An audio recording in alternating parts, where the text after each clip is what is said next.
One new message from Porky. Corky throws the sheets off of him and presses the voicemail button. Corky, I cannot wait to see you tonight. I'm super excited for our special night. Porky's voice fades out and goes quiet.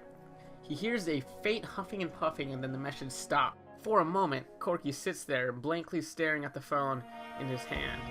Suddenly, Corky throws the telephone at the wall and yells, "You cheating boar." In a fit of rage, Corky puts on his coat and storms out the door. As he approaches Porky's house, he angrily murmurs to himself. At that instant, the wind picks up and a loose piece of straw floats by Corky. It glides effortlessly in the air before landing on his hoof. He looks down and sees a cluster of broken sticks. Suddenly, a wave of fear overcomes Corky. Corky gulps hard and breaks out into a run. As he turns past the corner, he trips on a brick. He looks up and sees the brick rubble littering the entire street. Oh no. Mutters Corky under his breath. With his short, stubby legs, Corky sprints to Porky's house. He stops in the driveway and stares at the shambles of the house of straw, sticks, and bricks. He feels a warmth on his hoof and looks down. His hooves are submerged in blood. Throwing himself among the ground, he crawls towards the shamble of the house that once was built with straw, sticks, and bricks. Abruptly, Corky cries out in anguish, and as he crawls a few feet to what is now a shattered remains of the doorway, he moves a brick and sees his short, stubby hoof in the rubble. Porky? He quickly gets up onto his feet and begins throwing bricks to the side. Picking up Porky's innocent hoof, he punches the ground repeatedly, bursting into tears as he notices an abnormal wolf print imprinted on the dirt alongside the hoof. He runs his hand upon the imprint and feels an extra toe. Upon feeling the extra imprint, Corky begins to remember a time long ago. Once upon a time, in the vast nation of Porkland, in a small village of Porkville, lived three little pigs and their beloved mother and father. At this time, Porkville's short history, the village was separated into three districts: the straw district, in which the poor lived, the stick district, in which the middle class resided, and the brick district, where only the wealthy were allowed.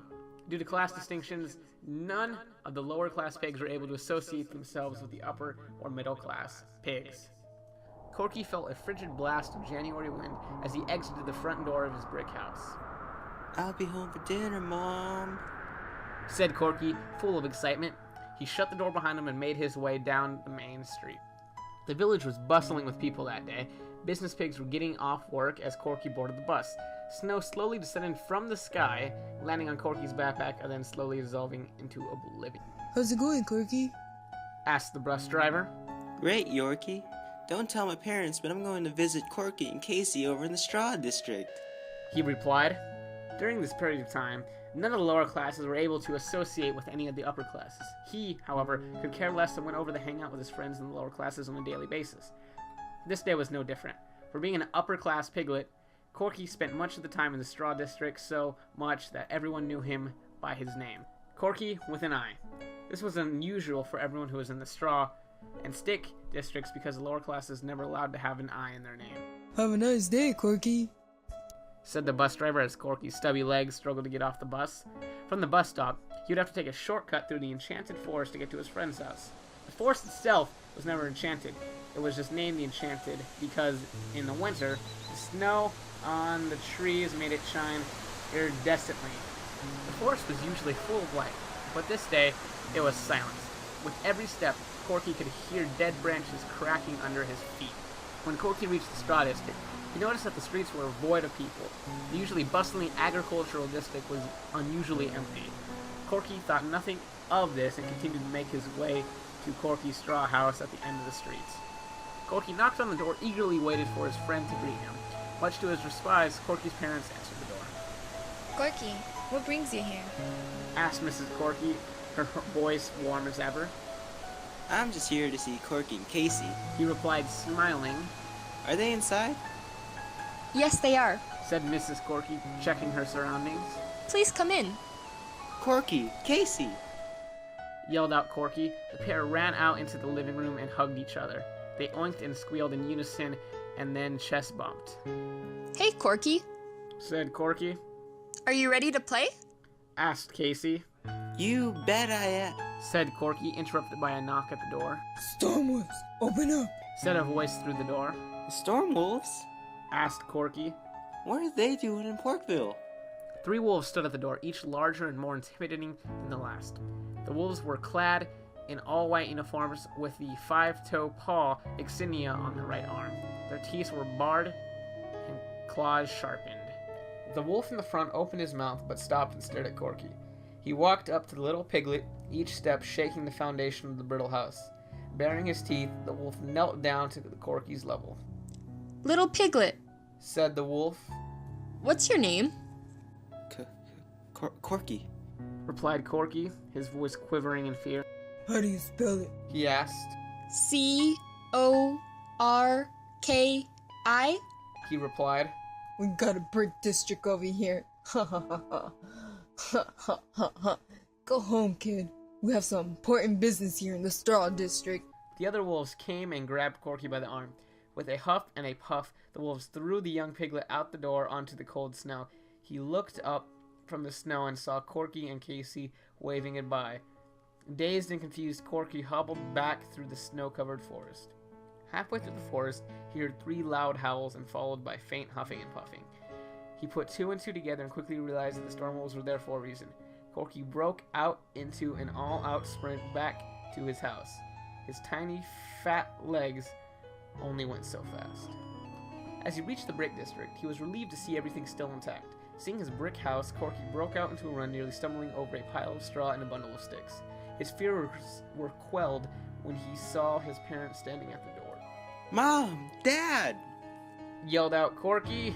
Corky, Yelled out his father. look away.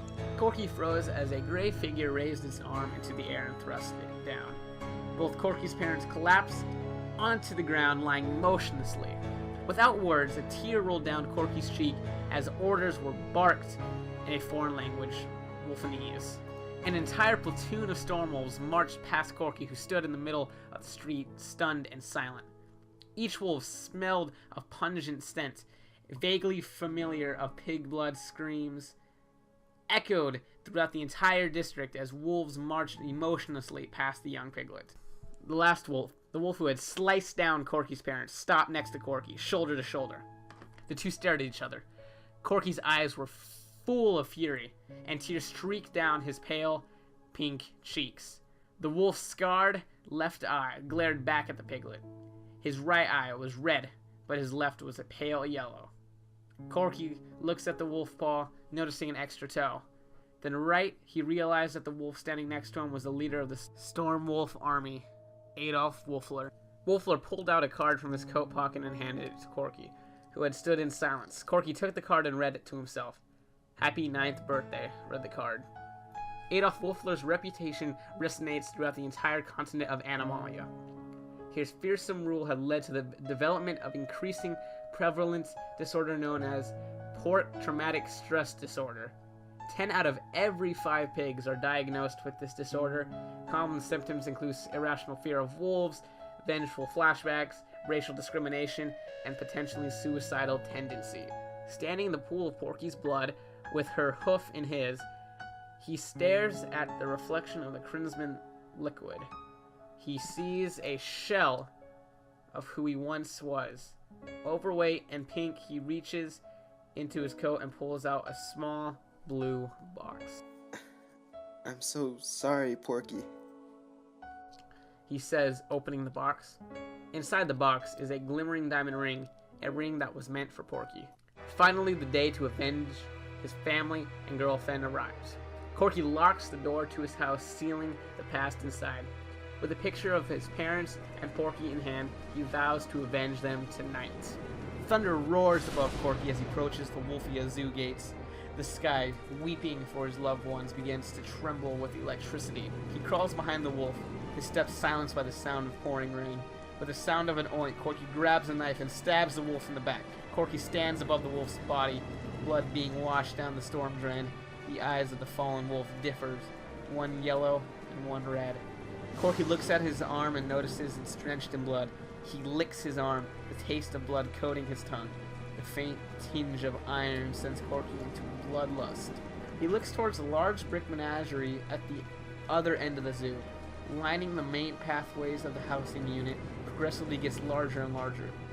Each is made of different material. Straw makes up the smallest buildings, while sticks make up the medium-sized building. The largest buildings were made of red brick. Corky stalks through the shadows, taking down wolves whose eye color differ from another. He carves a pathway of bodies towards the large brick menagerie at the end of the enormous zoo. Inside the exhibit, he sees the salmonic eyes of imprisoned animals. He realizes the wolves have been killing and imprisoning all the animals who are not wolves, not just pigs. I've been expecting you. Says a voice from further down the hallway. Corky's newfound bloodlust lures him to the voice. His curiosity grows with every step. Corky, with an eye. Says the voice. As Corky enters the room, the metal porky list closes behind him. Elevator music rings throughout the spacious room, rebounding off the vaulted ceilings. A shadowy figure stands behind a display, its contents covered by the body. The floor squeaks with every step. Did you know that your parents were pleading with me to spare you? But I told them I couldn't leave Porkville empty-handed, so when they told me that their names were spelled with a Y, my face lit up with a smile. Have you ever heard a pig squeal for their life, Corky? The sound, the feeling of their cold sweat on your paw, it's just invigorating. Corky stops dead in his tracks, 10 feet away from the tall figure. Your parents' heads were one of the first trophies in my case. Your girlfriend's was my last. The figure turns around as the thunder booms above him. A scar runs through his left eye, which seems to be rendered blind.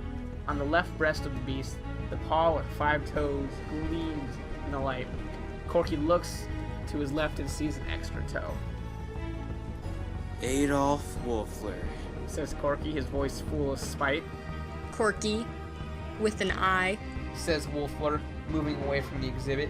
He presses a button on the wall, and bright lights illuminate the room. The exhibit lights up, revealing hundreds of rows of shelves lined with the heads of 1,000 pigs. With another crack of thunder, Corky lunges at Wolfler. Wolfler, using his size to his advantage, throws Corky onto the ground. Wolfler then pounces on Corky, who narrowly avoids the wolf by rolling to his left. Corky kicks out and catches Wolfler by the snout, causing him to cry out in pain. Corky rolls over onto his hooves and charges towards Wolfler. Wolfler grabs Corky's stubby legs, stopping him in place. With another crack of thunder, Wolfler throws Corky against the wall, breaking a hole to the outside. Wolfler jumps through the hole and stands over Corky in the mud. He grabs Corky and holds him up in the air with his right arm. I can't wait to add you to my trophy case. He says. Wolfler huffs. You will pay for all your sins to pig kind. Yells Corky. Wolfler puffs. Corky breaks free of Wolfler's grasp and headbutts him back into the building. Wolfler blows and brings the entire building down onto him. Barely by the hairs of his chin is Corky able to survive. Alive and assured, he feels avenged for the death of his family and his girlfriend. Soaked in the blood of Wolfler's sanctuary, Corky raises his arm towards his mouth and tastes the appetizing blood of his enemy. Satisfied and contempt, he finds the thirst of wolf blood growing higher and higher, licking himself all over, enjoying the taste of fresh blood. He begs for more when he realizes there's more and more blood on him. Noticing the carcass lying on the floor, Corky crawls over and bathes himself in Wolfler's blood, showering himself with blood and tears of Wolfler's insides apart, piece by piece, and devouring the remains until there's only bones left. Corky recognizes that he's developed a new thirst for wolf blood. However, this was not the blood of any normal wolf, but the blood of the wolf with mismatched eyes. Following the fall of Wolfler and the ensuing animal liberation, Corky takes his seat as leader of Porkland and its surrounding nations. With its insatiable thirst for wolf blood and his unfilled desire for vengeance, Corky passes the Holocaust Proclamation. In this proclamation, all wolves who have mismatched eyes are to be marked with a golden star and to be regulated to a new district of Pork City known as the Ghettos. 3 years following the proclamation, the young, bright-eyed wolf cub Moby steps off the bus returning from his grandparents' house. Excited to see his parents again, he eagerly makes his way down the streets littered with sticks and straws.